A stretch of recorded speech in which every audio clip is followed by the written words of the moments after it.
All right, we are live. I can see we've got plenty of people joining us. So while everyone joins us, I'll just do a little bit of housekeeping as I always do. Do let us know where you're watching from in the comments. I see some familiar and some new faces as well. Hi, Jeffrey. Some definitely new faces there. Hi, Regina. Great to have you all. Christina. Great to see you. Yeah, let us know where you're watching from. It's always interesting for us to hear where you're coming from, what the weather is like where you are. It's very humid here in Cambridge in the UK at the moment. You can comment in the chat. You can also put comments, questions in there, or we will have the Q&A open for the whole session. So if you have any questions for our speaker today, put them in there during the session and we will revisit them at the end. So without any further ado, I will introduce Sarah, who is our speaker today from the Agricultural Research Council in South Africa. And she will be presenting today our topic of South Africa's Agricultural Drought Early Warning System, operational at the Agricultural Research Council. So Sarah, if you'd like to begin presenting for me. Thank you so much, Katie. And yes, so as Katie has introduced, my name is Sarah Roffe, and I'm from the Agricultural Research Council. I'm specifically part of the Agrometeorology Division, and I'll be presenting on a recent initiative that we've essentially got operational at the Agricultural Research Council, and it's an agricultural drought early warning system that is tailored for South Africa. And before I get started, I really want to thank my co-authors, Dr. Johan Malherbe and Mr. Philip Beerkes. Johan really is the mastermind behind this agricultural drought early warning system, which throughout the rest of the presentation, I'll just refer to as ADEWS. And of course, he's really done the bulk of the research behind the system. And myself and Philip have been contributors, and Philip particularly, he is the developer behind the system. So I'm really excited to present to all of you. So before I get started, oh gosh, there we go. Okay, sorry. Before I get started, I thought it would be important just to really give some background on myself as well as the Agrometeorology Division, because for some of you, you might actually be hearing about the Agricultural Research Council for the first time. And in essence, the part of the Agricultural Research Council that I represent is the division or the workspace that looks at soil, climate, and water aspects within relation to agriculture. And I'm particularly within the Agrometeorology Division. So myself, I have a PhD in climatology, and moving to the Agricultural Research Council, I have started now really applying my climate science work into the division, into the workspace of agriculture. And what we really focus on is how we can use weather and climate information so that we can enhance agricultural planning and enhance agricultural production systems and just really help the farmers within South Africa. And we look at this from a whole range of different perspectives. We make different products like this ADEWS system that I'll be presenting on. And we also look at very specific types of research related to climate variability and climate change impacts on agricultural crop and livestock systems. And then we also have a section of our division that looks at the impact of the greenhouse gas emissions associated with agriculture. We look at it from like a livestock perspective, as well as from a perspective of preparing crop fields, a range of different perspectives. And part of our agrometeorology division, we also host a weather station network across South Africa, and I'll share a bit more information about this. So this is the ADEWS system. It has been operational for some time. If I'm not mistaken, it's been since roughly 2022. So it's a fairly new system, but it's been operational for quite some time. This website, the www.drought.agric.za, is where one can access the actual early warning system. You can sign up, and in essence, you can get started using the system straight away.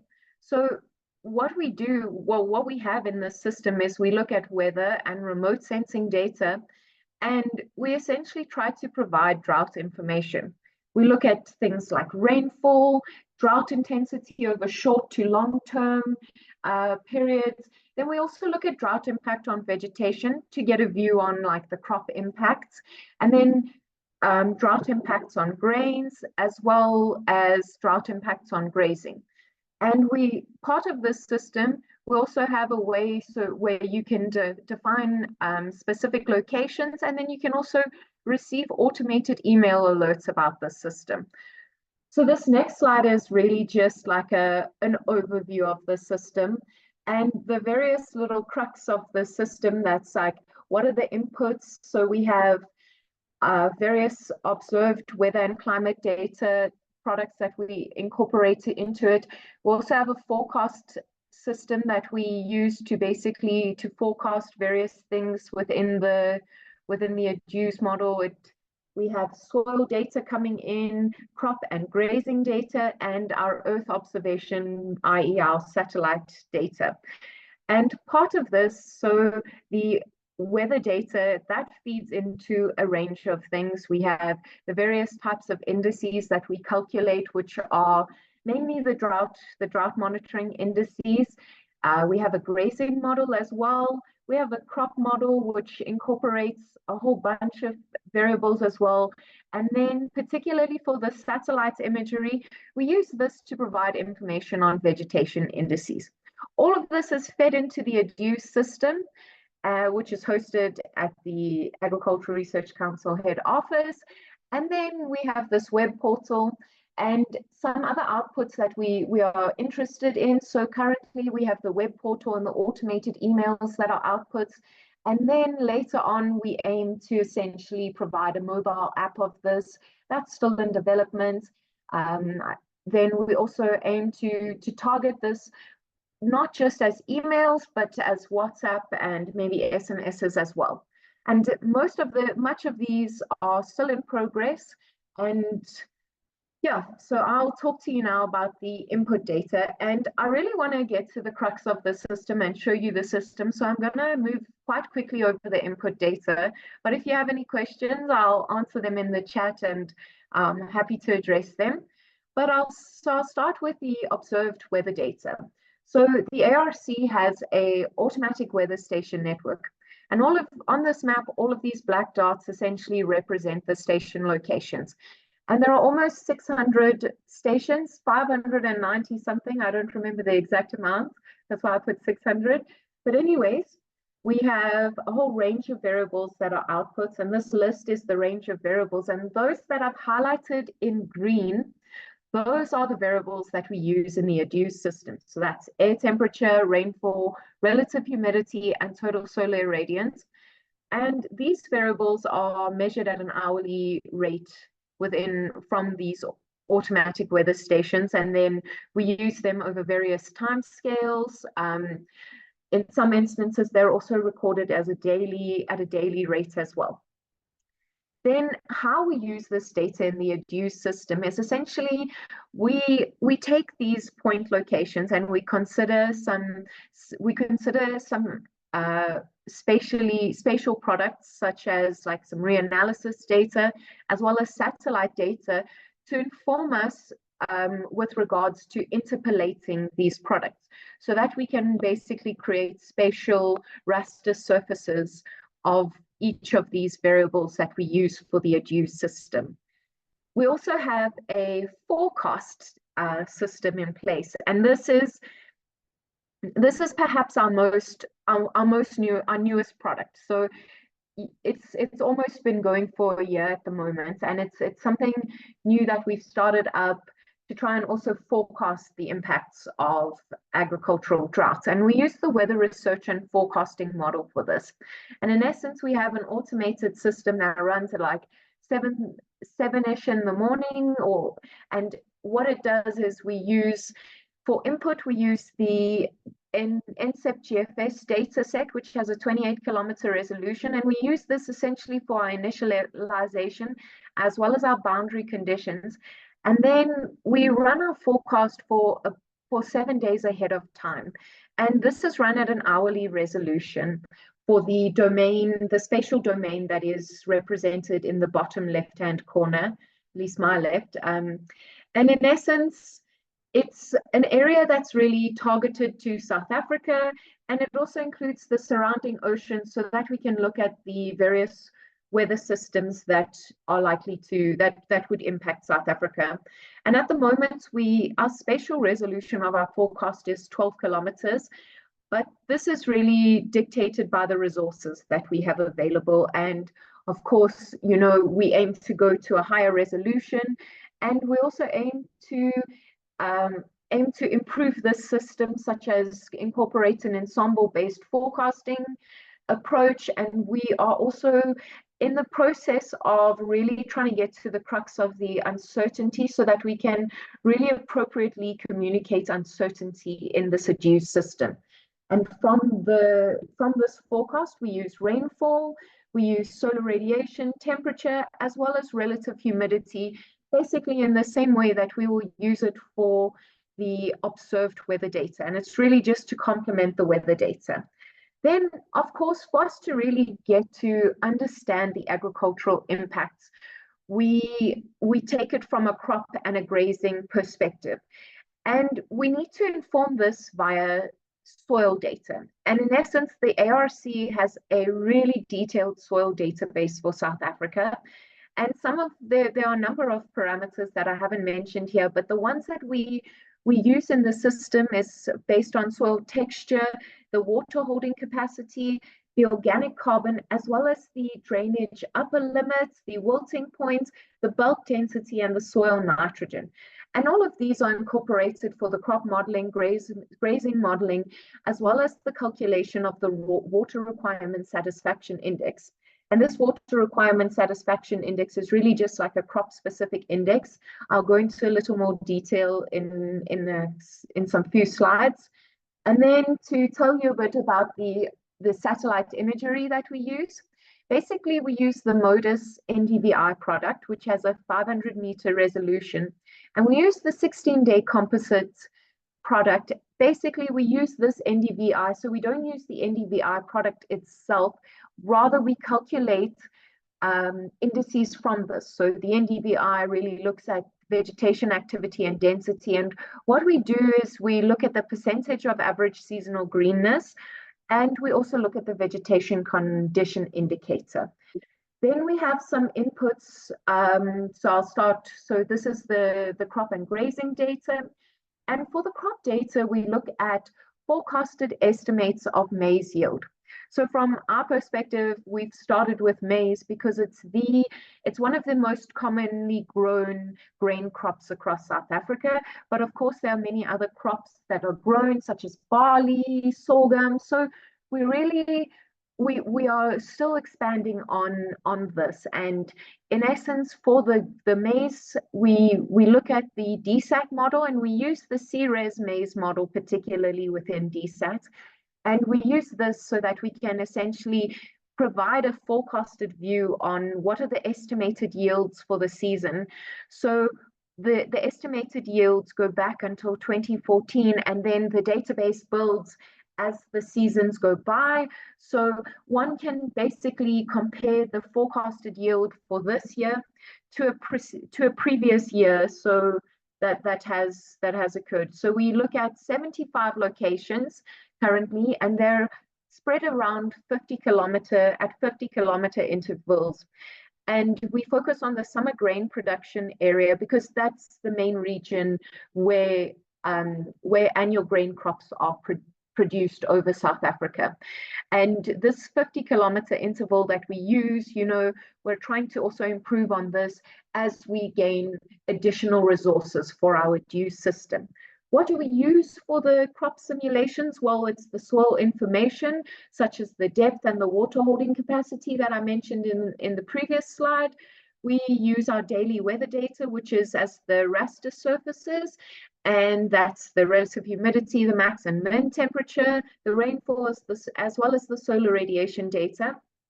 Then we also consider management practices that are very regionally specific to the area. Some examples of this are the planting density as well as the planting dates that a location will generally practice. We assume 3 specific planting dates, and this is just based on, you know, previous research and what farmers are typically doing in terms of their planting timing. And then we use like various maize types. So we use the 120, the 90, and I think it's the 140-day maize growth estimates. And then the grazing data. So we use a grassland production model because, so we are going to expand on different types of grazing data models, but for starters, we have the grassland production model. It's also, if I'm not mistaken, it's also tailored towards the savanna type regions. And it's called the Putu-Veld model. And essentially, you know, it is more suited to the summer rainfall areas over South Africa. We use this model for the central and the eastern parts, and we kind of calibrate it to the general Bloemfontein area, which is basically within like central South Africa. And then we basically just try and simulate grass conditions and grass growth, and in essence, just to provide information on the grazing capabilities or the grazing availability within the region, so that livestock farmers can also be considering this ADEWS system in terms of how drought can impact their livestock. So now I would like to really talk about the ADEWS, the web portal that we have. And I'll go back to this slide and remind you all that, you know, that website that I've listed there is where one can access the site, and you can already start playing around with it quite easily. So the ADEWS system itself, this is what a user would likely come to. Okay, you might not have the variables selected, but this is what you would see when you land on the page. And in essence, what we have here is a tab of the different types of indices. So on the left, we have a tab of the different types of indices that essentially feature in the ADEWS system. From top to bottom, one can select a focus area. You can look at the types, the winter grain production region. You can also look at the summer grain production region, which, as I mentioned, is the major grain producing region over South Africa. You can look at the general area, which is the full South Africa area. It also includes Lesotho as well. One can also look at various important grazing areas, but as I mentioned, it's really just focusing on the grassland and the savanna regions of South Africa, because, you know, we need to consider specific grazing models for these different areas. When we look at the crop areas, we go down to the next tab, which is the general information, and you can choose a date. These dates go back to roughly 2014. And basically the database is growing over time. And in essence, we have the winter and summer crop areas, and you can focus on these areas or you can mask them out as well. Then we have the next product, which is the SPI. You can use over various timescales. I'll chat about that a little more. The rainfall and the recent rainfall, the percentage average seasonal greenness, the vegetation condition index, the crop yields, as well as the grazing capacity. So I'll go into these products in more detail in later slides. But yeah, so those are the different types of crops or the different types of products that you can get from ADEWS. Then that would be the main tab. Then one can also select the bottom tab, which is the circle here. And you can also specify some locations of interest. You can also have a view of maybe you don't want the provinces on, you don't want the municipal areas on, or something like that. Like you can turn on and off. You can also get a view of instead of this open street map, you can have more of like a satellite imagery type view. And yeah, and then in the bottom right here, we have the legend of each of the various indices.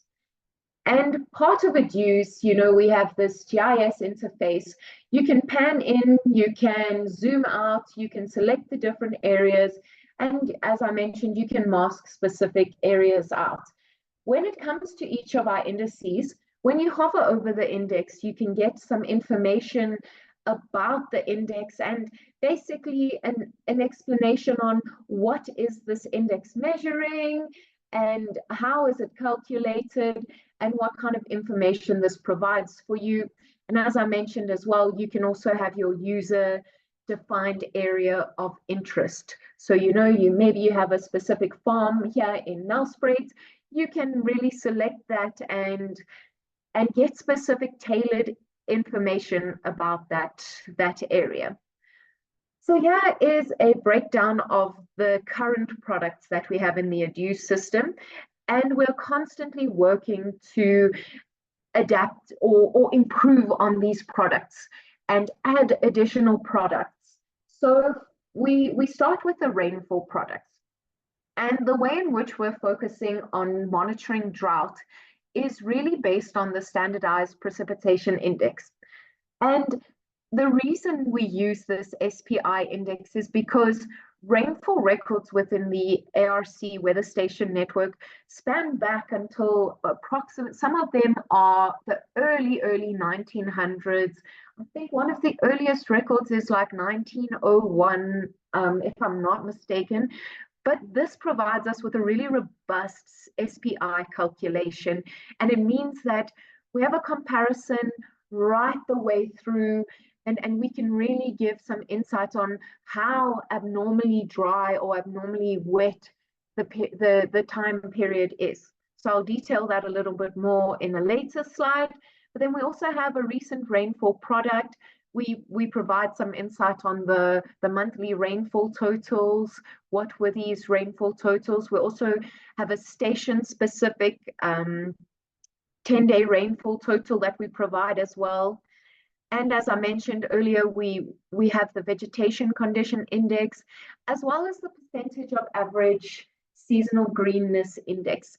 And then the water requirement satisfaction index, which basically is for a crop specific index. And then we have maize yield estimates from a crop model.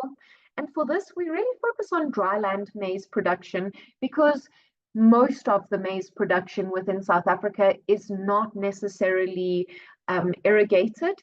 And then we also have our rangeland production anomaly, which is essentially from the grazing model.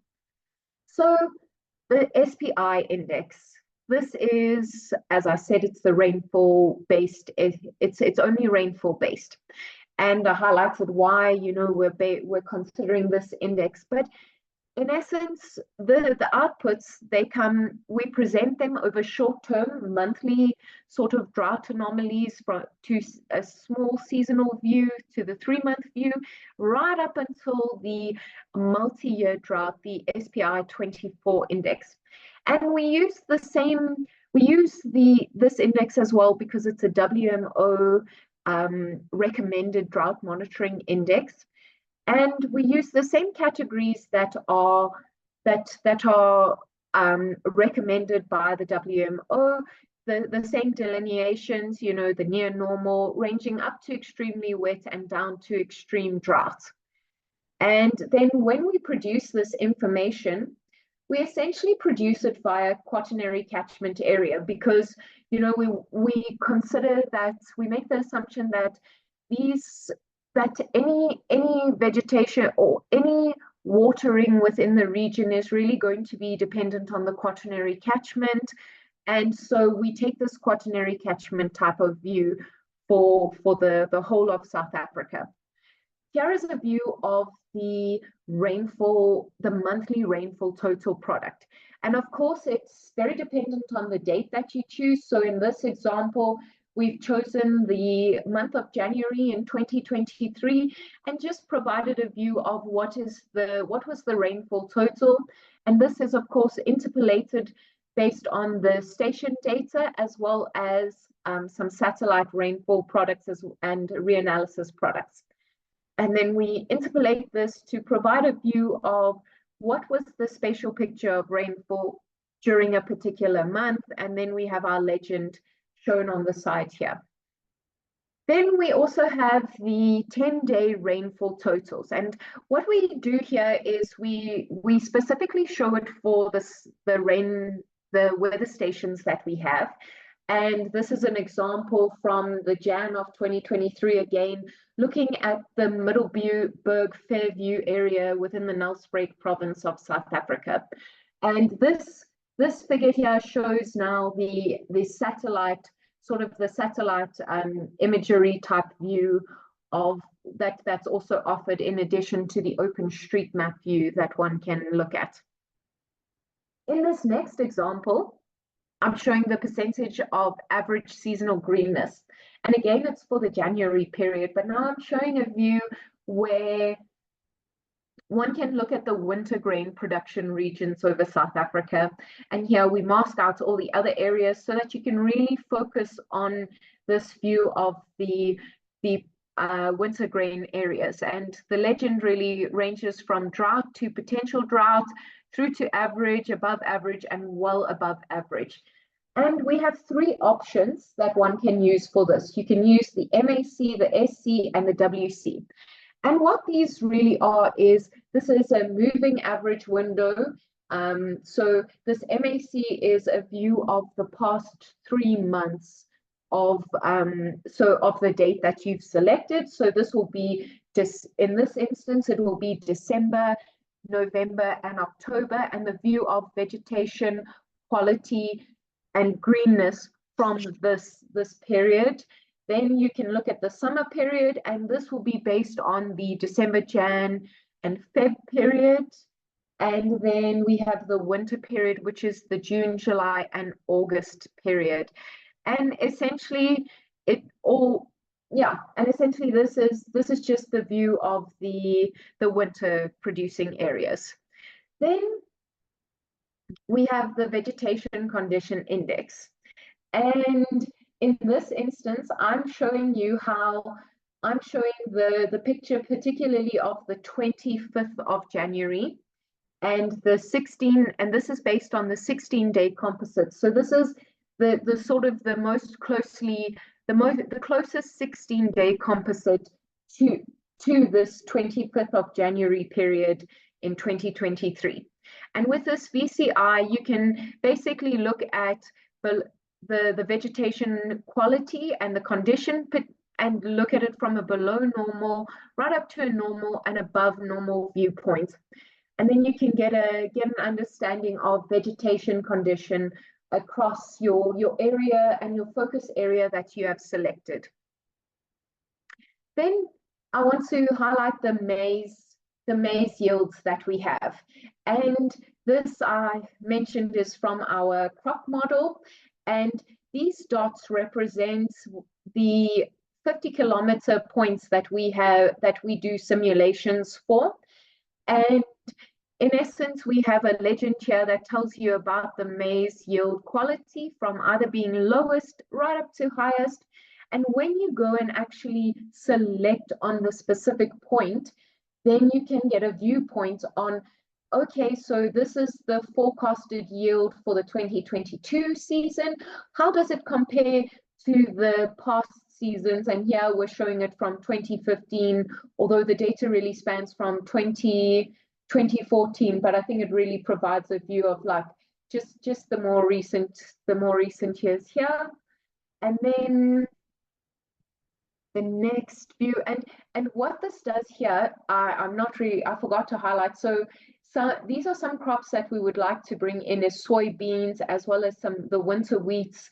We're also looking at bringing in barley as well.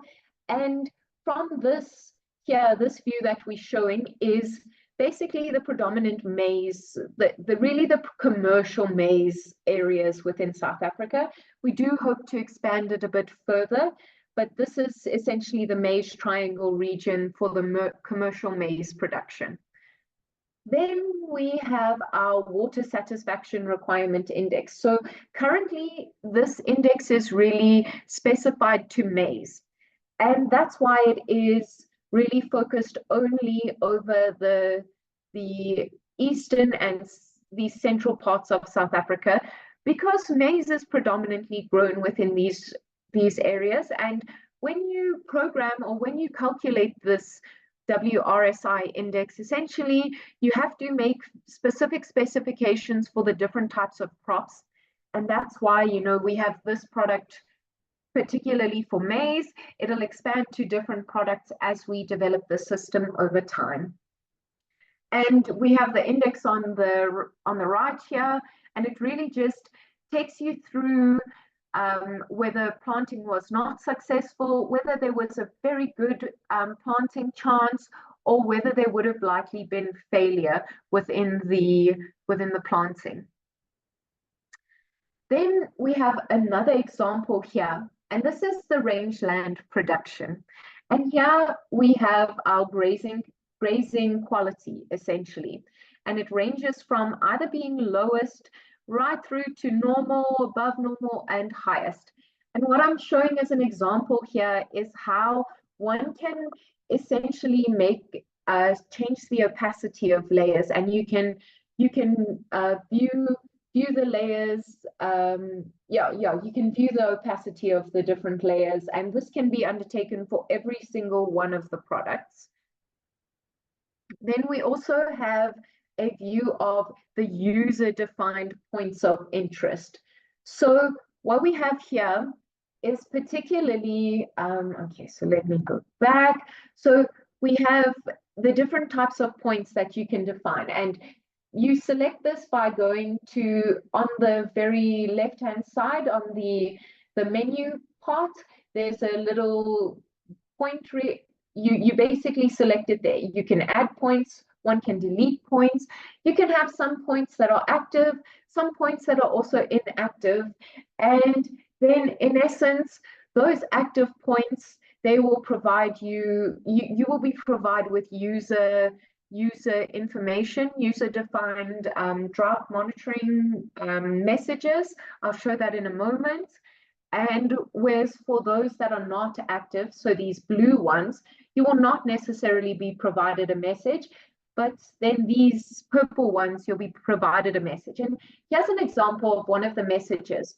And essentially, it's an automated email response that we've basically tailored for the different types, the different different levels of drought. And one would only receive this message if your area that you've selected is to any extent within drought, and it's within drought for any of these types of indices, be it the SPI, the PASG, or the VCI. So in this instance, in this example, the VCI was not necessarily showing that there was a drought. So that would mean that, you know, the user was not receiving an email about this. And then there will be some information and some instruction, or just some information about, you know, there might be negative impacts on your dry land cultivation or the grazing. And then a user can use this information to essentially help inform their activities. So those are the products. But now I would like to take you through a little bit of an example on how this system can be applied. And I would like to focus on the most recent drought that we've experienced. And this was the flash drought that occurred over the summer, over the Southern Africa region. So of course, I'm really going to only talk about this from a South African point of view, but I know that so many of the other countries over the Southern African region were very significantly impacted. So let's talk just a little bit of background on this drought. So as I mentioned, it was a flash drought, and it really, you know, drought is usually like a slow creeping phenomenon, but actually this drought kind of just like hit us hard, and it really was a significant drought. So many significant impacts occurred. And here you can see just how short-lived this drought was and how quickly it manifested. I have a view here, and one can get this sort of a view from the ADEWS product just by sliding over the different dates. And in essence, this view is of the December to early January period, we can see that, you know, the percentage of long-term mean rainfall, this was generally, in some locations, it was above normal, it was well above normal, more than 150% above normal. And so this early part of the season was really great. But then we saw that the midsummer, so this midsummer drought really manifested across the country, and we had some areas with significantly low rainfall, right below almost 25% of the average long-term rainfall amount. And as I mentioned, this long-term rainfall amount that we consider is spanning back to the early days of our weather station network. And for the majority of locations, it's pre-1950, much more than that in many instances. And then here we have the view after the drought, and you can see that rainfall conditions returned back to normal, even above normal in some locations, still staying below normal in some of these northeastern locations for quite quickly. It was quite a short-lived, very, very significant drought. Then here's just a view of like a central area within South Africa. And it's within the Free State province. It's called Viljoenskroon. And essentially, this is a view of rainfall as well as temperature from the early December period right through to the early April period. And this red box highlights to you when the drought were really manifested. And what's significant about this drought is that maybe we can term it as like a compound hot, dry type of event, because temperatures were quite hot. And I mean, in most instances, temperatures are going to be generally warmer during the drought, but you know, temperatures were quite substantially hotter comparatively to this earlier period. And you can see that sure, there were some rainfall events, but it was dry. Then let's take a view from the ADEWS system. So in the ADEWS system, here we're looking at the 3-month product. And we're looking at it, and I want to take this view on the grain production area. I didn't mention it in this previous slide, actually. And the reason I want to do this is because we can actually validate this information with estimates of maize yield, and I'll be showing this in a later slide, and we can validate how well the ADEWS system performed. And this location was central within this graze producing area. In fact, it's somewhere around here. I think it's somewhere around the northern Free State areas. And in essence, this is our 3-month product.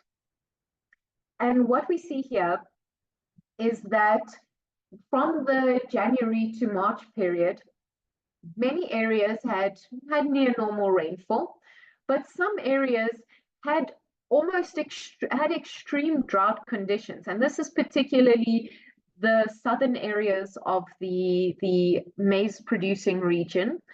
And this was quite significant for these areas. Many of them, they could not necessarily sell their grain and had to just resort to using their grain for animal feed.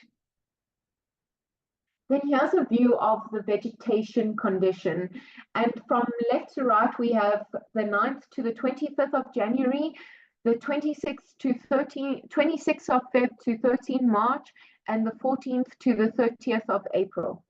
And again, it really highlights how short-lived this drought was.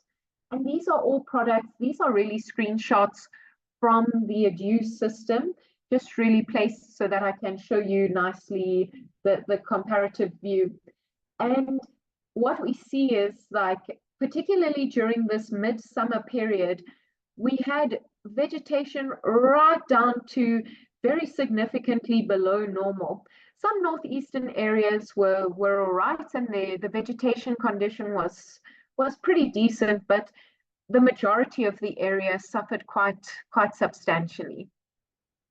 Then this is just a more zoomed in view of the vegetation condition for the midsummer period, and it really highlights just how many areas were hit with significantly below normal vegetation condition.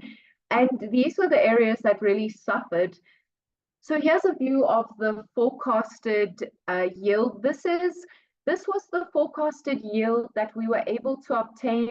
I think we obtained this from early, it was somewhere roughly in January. I can't remember the exact date, but this was in January, where we already started to see conditions really significantly dipping in terms of rainfall amounts, as well as the vegetation conditions. And what I'm showing here is one is the maize yield that we had forecasted. And many of these locations had very low maize yields forecasted. Some better than, some certainly not so bad, but some really, really had very low forecasts. Not as, and for this location that I'm highlighting here within the Free State province, it was not necessarily as low as the forecast or as low as the yields. These are actually, these previous years, they are the observed yields for the location. And this view is not necessarily as low as what occurred during the 2016 period with that El Nino related drought, but they were certainly very low. Then this is the water requirement satisfaction index. And as I mentioned previously, this is really a view of the maize water requirement satisfaction. So are the conditions providing sufficient soil water and rainwater for maize? And here we see that the majority of the areas was covered by failure. Some northeastern locations had some good conditions, really produce. Some good conditions were seen there, and some areas planting was suggested to not have even been successful. So this really highlights, how significant this drought was. Then, we've tried to take a view here. So from the time that our system has been in place, so I mentioned that this has been from around 2022. This is really the first drought that we've experienced now with this system operational. So of course, we wanted to validate, like, okay, so we're providing this information, but are we providing the correct information and the good information for the users? And essentially we saw that, so what we've done to sort of validate this information, and we've taken this from the viewpoint of the maize production. And these, on this map on the left, are specific locations where we've obtained the observed yields that came from the 2023-24 summer season. And then in this table on the right here, we essentially have the district, and on the first column, and the yield as the second column is the yield as the percentage of the mean. We also have the simulated yield, being the yield that I presented to you within the within the previous slide. We have the SPI measurements, the average for the summer drought period, the PASG index, the VCI, as well as the WRSI. And these correlations at the bottom, what they really show is a correlation of the value that we are showing in these columns to the yield, the actual yield, and the percentage mean of the yield. And what we can see is that we had statistically significant correlation. So bold and underlined highlights that it was a statistically significant correlation. And we see that, it is a fairly good correlation. It is not necessarily strong, but it is a moderate strength correlation that we managed to obtain. So that's at least telling us that, the information that we were able to present to users of the ADEWS system was actually quite reliable. But we see that the SPI information, it was a little bit off actually, and it wasn't necessarily so strong. So this is something we certainly have to revisit.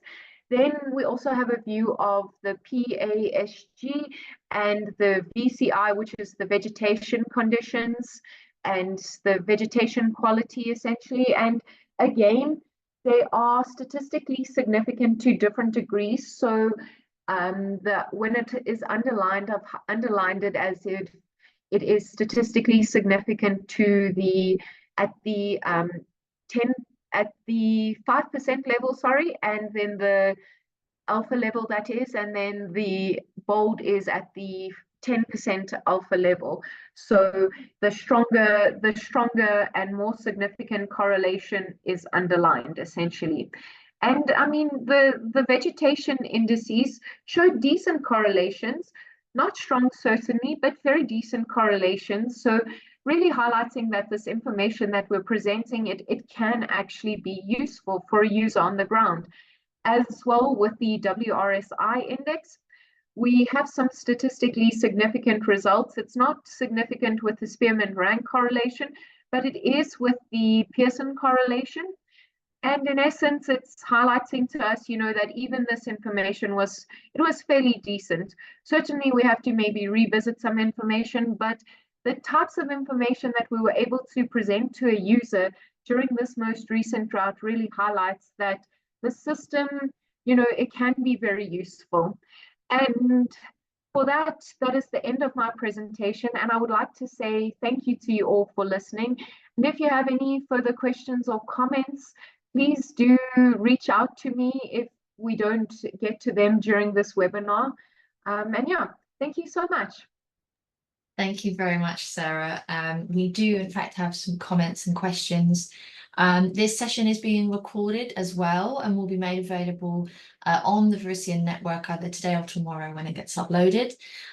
So I will start off with a question from Fabio from the US, who asks, which sensors do you use, and do you use them in different depths?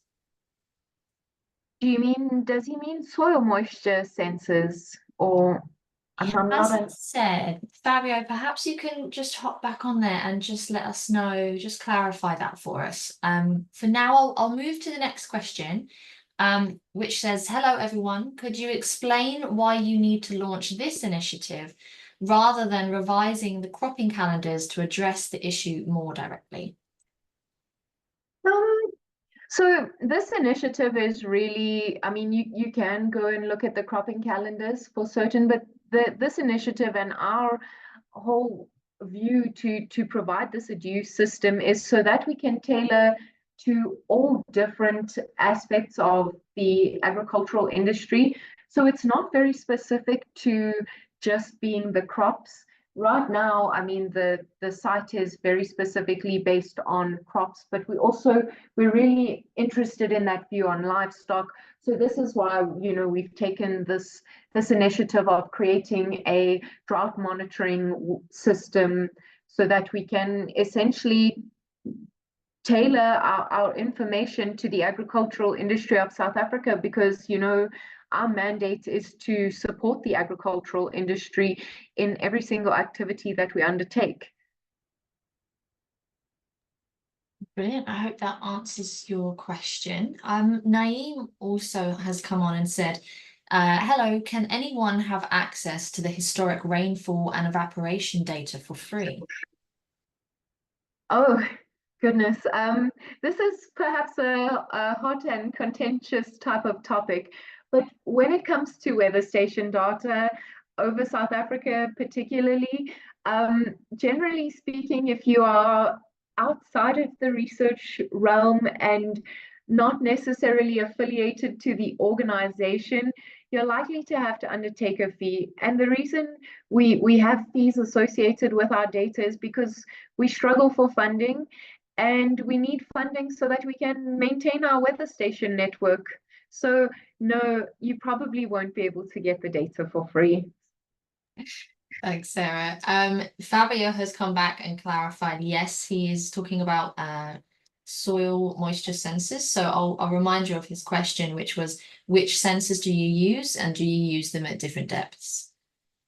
So I'm not 100% certain on the sensors. So I'm part of the research division, and I'm not necessarily like the weather station and the monitoring network, it is within our agrometeorology division, but it is yeah, so I don't know the full details there, but the soil probes are they are at certain depths, they are at varying depths, and perhaps you can contact me and I can put you into contact with somebody specific who can answer your question better than I can. Excellent, thank you. Suman has asked, how do you manage to forecast the maize yield for from the season from DSSAT, given that there is only 7 days of lead weather forecast from WRF? So I do not necessarily do the maize forecasts. I'm part of really like building up the model and such like that. But in essence, as far as I understand, the maize forecasts essentially they are drawing on they're drawing on the earlier parts of the season up till the specific date that the forecast is coming. So we're we're running this information and we're using this information within the DSAT model, and then in essence just running some certain assumptions to try and make this forecast. But may I ask you to rather contact me, and I can put you into contact with Johan, who is essentially the main person who's running who's undertaking the forecasts for maize yield. Excellent, thank you, Sarah. Yes, Suman, just reach out to Sarah and she'll be able to get that information for you. Safa says, hello, thank you for the informative presentation. I think if the lie time between the dryness or wetness conditions occurrence and the change in the vegetation or crop development is considered, it will give different correlation results. Oh, thank you so much. That's an interesting thought. Thank you for mentioning that. Yeah, we should definitely implement it. The next question I'll go to is, what is the system's role in supporting smallholder farmers compared to large-scale agricultural operations? Oh, that's a very good question, actually. And I think, in South Africa, we have such a large density of smallholder farmers. And it's really important that we tailor our information to these smallholder farmers because this is their livelihoods that depend on this. And so far, we're still constantly developing this system. And there are options to basically for a smallholder farmer to use this information, but certainly there are also constraints because they don't always have access to a cell phone or a computer where they can view this information. So one way in which we're trying to basically improve our access is to try and develop a cell phone app of this because not everybody has access to a computer with working internet, but if they do want to access this information, I mean, as I showed you, one can look at a very specific, one can have user-defined points of interest.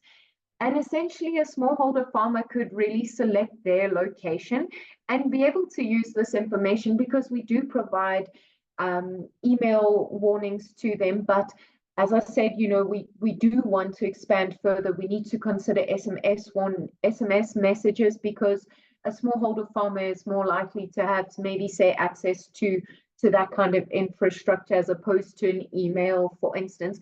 So this is certainly on our exploration into the future, and it's really an important venture.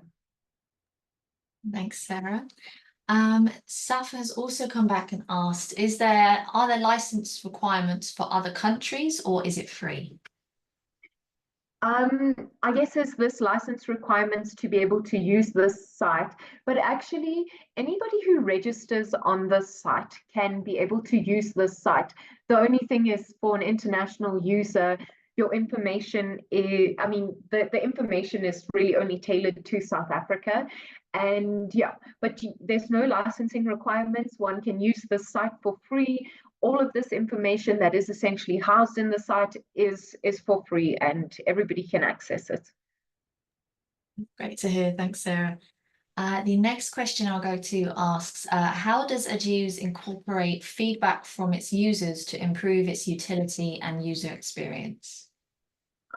That's a very good question, actually. And I'm not sure if it's a function that's right in at the moment, um, but we do have contacts, and you see, this is why I'm presenting here. But in essence, we are hoping to incorporate like a user feedback type form. We're still really trying to get our hands around this, but it is certainly an important aspect of this, because we need to be able to tailor this site so that the user can actually get real benefit out of it. Excellent, thank you. Do we have any further? Oh, there we go. I know there's always one just before we finish. We have a question from Yi who asks, could you share any insights on the most recent or ongoing funded projects under the ARC that are aimed at improving early warning systems for climate risks? Oh, we do have quite a number of projects. And in essence, okay, so this is one of the projects that we have ongoing. And a lot of our work right now is around agricultural drought, and really also compound events, because they're important as well. And we're working with the Department of Agriculture, and we're looking at their specific needs, particularly for these different areas. So we have some projects, at least like some of the projects I manage. We have one that's over the Karoo region of South Africa, which is really the drier regions of South Africa, where we're trying to focus very specifically on climate risk and what risks are being faced on the ground, as opposed to us just defining them with climate data. So, we have a sort of a social type of link within this project. So we're using climate data as well. We're also really trying to get on the ground and trying to really get a view from farmers as well. So that's like one example. There are many others, but at least like that's one that I'm running. Excellent, thank you. And Jerry asks, do you have links with firstly SOARS, ensemble forecast and modelling data, and also the Space Agency SANSA for satellite imagery, including EUMETSAT? So we are actually quite working, so we have been working a little bit with SOARS and SANSA, and we don't necessarily have links to their data, not just yet at the very least, and maybe in the future we might have more links, but these are ongoing talks. That's excellent. One of my questions at the end was actually going to be what links you have with different government institutions, but I guess you kind of covered that. Yeah. Thanks, Sarah. Do we have any final questions for Sarah? I'll give it a minute just in case someone's typing one out. As I mentioned, this is being recorded, so you can always go back and watch it. You can always reach out to Sarah if we didn't get around to your question. I will let you know that next week we are hosting a representative from the Sudan Met Service who will be focusing on evaluating extreme rainfall in Sudan, leveraging satellite data and global climate models in the absence of in situ observations. And this will be a follow-on from the previous Sudan Met webinar we did, restoring climate services in conflict-ridden Sudan and generating early warning information amid insecurity. So I will put the link for next week's webinar to add to your calendars into the chat now. I can't see any further questions, so I will leave it at that. But as I said, feel free to reach out to Sarah. She seems to be more than happy to answer everyone's questions. And thank you very much, Sarah, for your presentation today. Awesome. Thank you so much for the opportunity, Katie. It's really cool to share our work and to get some feedback on our work at the very least. And I appreciate all of you who came out to watch. Thank you so much. Excellent. Thank you, everyone. All right. Bye-bye. Bye.